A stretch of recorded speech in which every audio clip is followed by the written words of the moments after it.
SIR effect क्या होता है? सबसे पहली बात, SIR का फुल फॉर्म है स्टेरिक इनहिबिशन टू रेजोनेंस।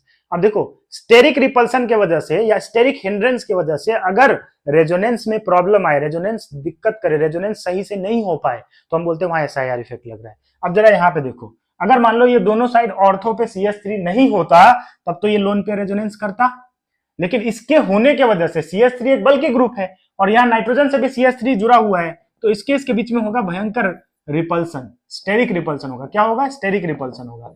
इस रिपल्सन की वजह से क्या होगा, ये जो नाइट्रोजन वाला ग्रुप है और नीचे जो रिंग है, ये दोनों एक दूसरे के परपेंडिकुलर प्लेन में चला जाएगा। अब परपेंडिकुलर प्लेन में गया तो प्लेनरिटी लूज किया, प्लेनरिटी जैसे ही लूज किया वैसे ही रेजोनेंस होना बंद हो जाएगा, या बोलो तो कम हो जाएगा, रेजोनेंस होगा ही नहीं।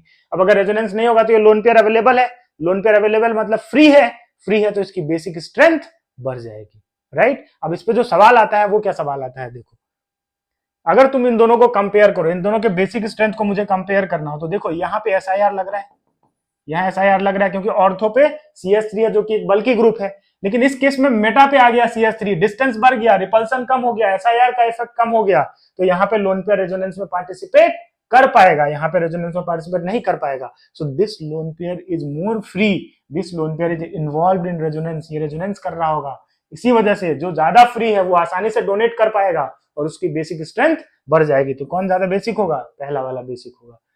ऐसे वीडियोज और चाहिए तो प्लीज फॉलो कर लो। Thank you so much.